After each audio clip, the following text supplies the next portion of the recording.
Welcome back to Traders Consigliere Weekly Analysis. So, if you're new here, we do weekly analysis before the start of the week, so we can look at upcoming areas of interest for potential trades that we can take. So, we look at fundamentals and technicals. The pairs we look at is GU, GJ, gold, and indices pairs such as SPX, NAS100, and US30. So we look at fundamentals first, we look at the previous week, then we look at the current week. So let's start with the previous week. So in the previous week, we had the significant details where we had ISM services PMI, and that was a red number, which was US dollar is bearish sentiment, right? But we did have a lot of JPY news that came out, I think, this week, but they were in yellow folders, which we will go through in a minute. So a lot of yellow folders this week, right? So a lot of JPY news which came out, which shows that inflation is persisting, which is a good thing. They want inflation to actually go up. That's why their policies are still in quantitative easing, because they deflated the currency for way too long. So things are working out in their favor, but the Japanese yen is weakening a lot. So we had unemployment claims that came out on Thursday, and this came out at 261K, a lot higher, which shows the economy is hurting a bit, right? So let's look at the current week, and the current week is the most important week of this month, right? So let's look at it. On Monday, we don't have much going on. On Tuesday, we have claimant count change. This is with the British pound. This shows the labor market strength, and we do have this coming in a lot lower, right? So this shows that British pound may be bearish. So this will be interesting because the inflation rate in UK is way out of hand, right? So this will be interesting to see if their rate hikes are working. What else do we have? And one of the main fundamentals of the week is the CPI data with the dollar. And the number is projected to come in lower from the previous month, which shows that maybe their rate hikes are working. So that will be interesting to see. This will be a very important number, and I think we will see a lot of volatility with this. But what I can expect is volatility will come in for a while, and it's going to die off because of, obviously, the next day we have FOMC meeting. So on the same day, on Tuesday, also after the CPI, we do have Governor Bailey speak. So if you're trading British pound pairs, it's very important to keep an eye on. And then on Wednesday, again, we have British pound gross domestic product projected to come in higher, which means inflation is persisting. The economy has picked up. So this will be interesting to see. But the main thing of the week is the FOMC. Before FOMC, we have producer price inflation. So the CPI is consumer price inflation, PPI is producer price inflation. So after that, we have FOMC, and on an FOMC, we're going to see if the Fed hikes rates or do they hold the rate. So from market sentiment that we look at this chart here, 70.1% of the market believe that they will be holding the rates, and 29.9% of the market think they will be hiking the rates. So the market has now at the moment priced in holding the rates, which I will show you in a minute on the DXY chart, the dollar index chart. So the main thing is to see what happens here was the announcement, and probably the most important one would also be the press conference, because during the press conference we have Jerome Powell speak, and he gives us some insights to what the Fed are thinking, maybe some insights to what may happen in the future, because we as traders react to the future, right? We don't react to the present.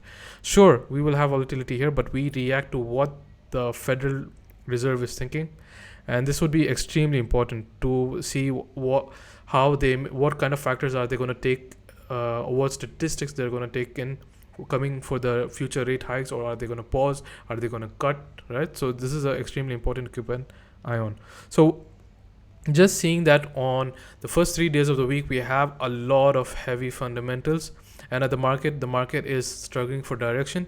Me personally, I won't be trading on Monday, Tuesday, or Thursday, because I want the fundamentals to come out so market can make a decision, and I can get my fundamental bias a bit stronger, because it's all over the place at the moment. So So I'll be waiting for that to come out. This is why this video will be going up on Monday instead of the usual Sunday release, right? So on Thursday also heavy fundamentals, but I'll be trading on Thursdays and on Friday.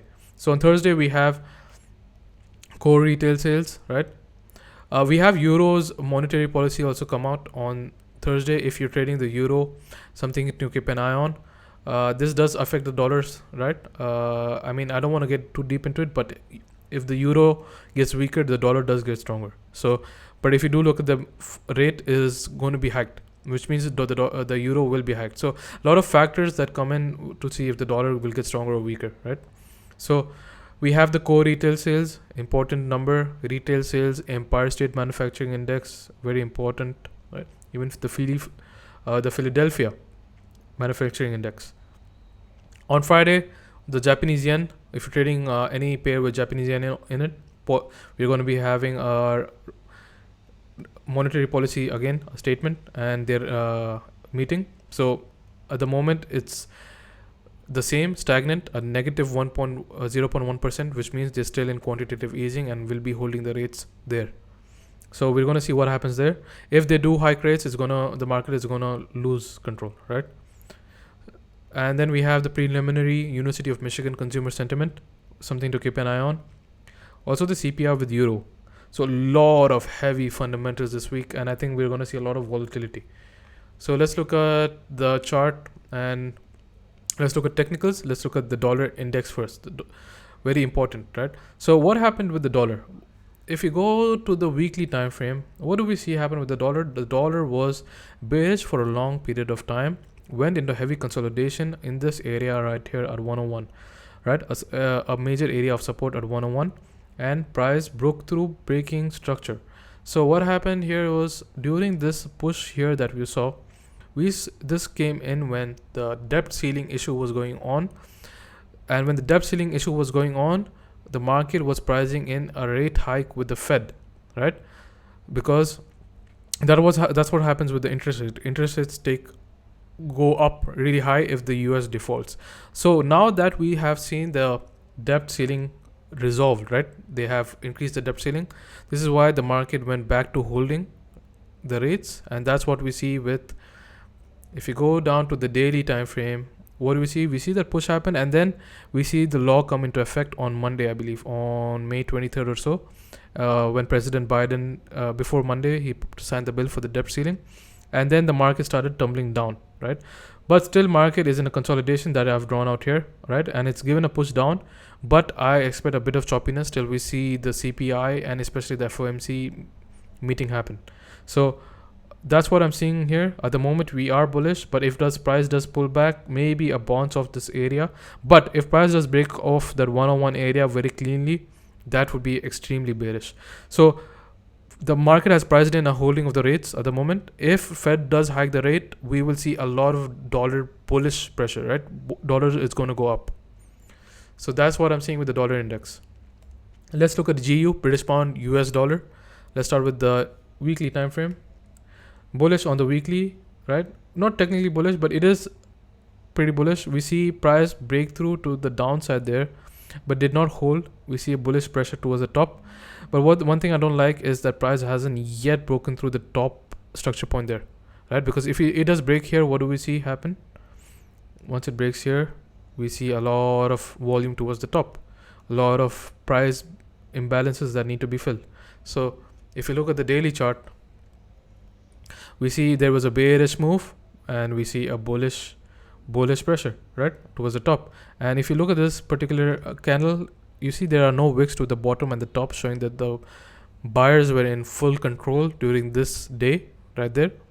So what I believe is we will be seeing a lot of bit of choppiness for now. And at the moment, I don't really see, wait, hold on, let me actually put that back. Let me go down to the lower time frame. So on the 4 hour, I see price is still pushing up and it's hit a big major area of supply at the moment, and I expect price may be pulling down towards this area at 1.24750 area of support and tap into my demand zone there, which would be right there, probably with the 18 to 20 pip stop loss, and probably hit that maybe target again that demand area there for a nice risk reward of 1 to 6 almost. So that's what I'm looking at there. Let me actually mark out the price point there. So let's keep it at that 1.24720. Yeah, so that's what I'm looking at. Let's go down to British pound, Japanese yen. So British pound, Japanese yen, let's go down to the weekly time frame first. Very bullish, right? Very bullish. Was broken through the 2022 highs as well. Very bullish. On the daily, again bullish. Let's go down to the 4-hour time frame. We did have the pullback that I mentioned last week, coming down towards this zone here. So once the price tapped into that area of supply demand, price started pushing high, right? So what do we see happen? Price pushed in had a heavy strong push towards the top, and it created an area of demand there. If you go down to the lower time frame, what do we see happen with price? Heavy push, then down, heavy push, then down, and you see how it went into consolidation there, again broke through. So very bullish, and I believe there are two scenarios that can be played out. Price may tap in here and take off, but I don't want to do that when I know there is a lot of liquidity sitting there, and we had a massive push from this area of support, a lot of confluences. So I'll be waiting for price to drop down all the way here to take a position, and this would be at, let's say, 172.840 flat. And if I had to look at the stop loss as well, the stop loss would be around 10, actually a quite tight stop loss. If you want to play this safe, I would put the stop loss a bit below this wick here, which would be at 17 pips, right? If you have a 17 pip stop loss, and then we can maybe target this area here. If this area can break and find resistance, or over the week we see price give us a new area of supply, which I'll update in the group. So for now, this is the area of entry I'll be looking at. Gold. Let's look at gold now. On the weekly time frame with gold, we see a bearish move towards the down. We see triple top that occurred with the 2022 high, right? And price started retracing. On the daily time frame, we see price broke through towards the downside and found an area of resistance right there, right? So it found an area of resistance and went into a bit of a consolidation, right? So one of the weeks, I think the previous week or the week before, we took a trade there and got this move here happen here perfectly. Then price went into a bit of a consolidation, lot of confusion in the market before the FOMC meeting. So we went into consolidation, and at the moment I do not see really clear areas of interest. I do see an area over here at almost at 2010, but the issue with this is if this area here breaks through towards the top, that breaks the daily structure, making this area bullish, right? So that would be a very low probability area. So therefore I am not looking at the moment to take any trades on gold. So I would be patient with this, and I'll update in the group if I see new entry points. So let's look at SPX indices, S&P 500. So bullish on the weekly, but what this weekly candle tells me that if you look at the bodies of the weekly candle, nice big, lot of volume, and this volume is a bit low. Still bullish candle, but market is giving me an indecision buy candle, right? So that shows the volume is slowing down, and maybe the market wants to take a pullback, right? So if you look at the daily, what do we see? Push, pull, and you see how it keeps slowing down. Every time it pulls back, it slows down. We'll look at that at the lower time frame. Let's go to the 4 hour. You see how every time it made that big push, then slows down, big push and slows down, right?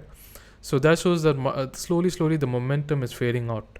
So the analysis with this would pretty much stay the same from the last week, because that area that I have drawn out there and there, this never got retested properly. So if I go down to the lower time frame, what do we see happen? There is a lot of area of liquidity sitting everywhere. Yep, where we have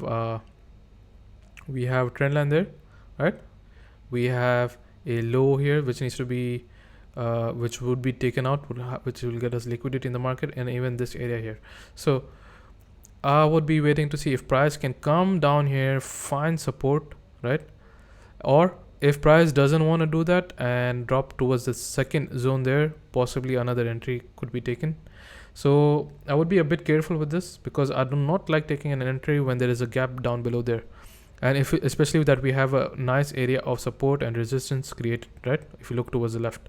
So let me just mark off both of the areas so you can keep an eye on that, and I can update you in the group in the coming week. 4190 there, and the second area of interest would be here, would be at 4160. Let's call it 4161. Right, so this area is where I would be interested to see if I can take trades. So let's go to NAS100, NASDAQ 100. Bullish, extremely bullish, probably the most bullish indices pair. And if you do see the candle again, what do we see with the candle? Momentum has slowed down. Just like DXY, right? The Dixie, with SPX. So if you go down to the daily time frame, we do see push pull, right? A lot of heavy pushes towards the top, and now we have gone into a consolidation, kind of making a double top there. Let's go down to the lower time frames. Let's go down to the 4-hour time frame. What do we see happen? Price keeps pushing, and it's been a bit difficult to take entries with NASDAQ because it keeps pushing, right? So what happened last week was this area of demand that we had drawn out here was never retested. So I'll keep my bias the same around here. And the reason why is obviously we have a massive gap and we have a lot of liquidity right there sitting there. In fact, I'm gonna extend this, right? So we see liquidity sitting right there, and we see pushes happen towards the top. Yes, there is a possibility price can give us entry there, but I do not like a massive gap, right? The market reacts with premium prices and discount prices. So why would we buy something at a premium price? So we need a discounted price, and that discount sits down here at this area of support at 14,000. So that's where I'll be looking to take entries with NASDAQ. But I'm going to judge how structure is created over the coming week. Possibly we see an tap into this massive area of daily demand. US30 is the trickiest of them all at the moment. We see a lot of on the monthly, obviously there's a lot of consolidation, right? But on the weekly, what do we see? We see a bearish move happen, a short pullback, and now we see a bullish pressure. And we were trying to take entries here, but it was a bit difficult to take entries. So let's look at the daily time frame. Bullish, right? Very bullish, and we do see volume die off a bit. On the 4-hour time frame, we see how its volume is dying off and has hit an area of demand. So I want to see if price can give us a pullback to this area where we had this buying impulse happen at this 32,750, just like last week. So yep, this would be a massive drop. Actually, if you actually do calculate, this would be around 1,100 points drop, which I'm looking for, and possibly which can happen with CPI and FOMC, right? So that's the area of entry. I want to look to take buys, but again, main announcement for this week, no matter where price gets to, if these prices get to the areas of entry I have mentioned, I won't be taking the trade till the FOMC meeting is done. It doesn't matter if the price gets to that area of entry. If the FOMC meeting is not done, I'm not taking the trade, right? Only after the FOMC meeting, I want my fundamental biases to be aligned with my technical bias. So for now, I'm gonna wait, right? I'm gonna wait, and possibly the areas of entry and my bias can change after FOMC meeting. So something to be keep an eye on. We don't want to risk our money when it's not needed. Pick the highest probability trades, right? And the highest probability would be to wait for the major announcement to happen. So that's it for the coming week. I'll be updating in the group with any changes in structure or areas of interest, and obviously the fundamentals of the upcoming week will be updated in the group. So I highly suggest you join the free Telegram group, which is there. The link is in bio. So like, comment, and subscribe so I can keep doing this. All right, so see you till next week.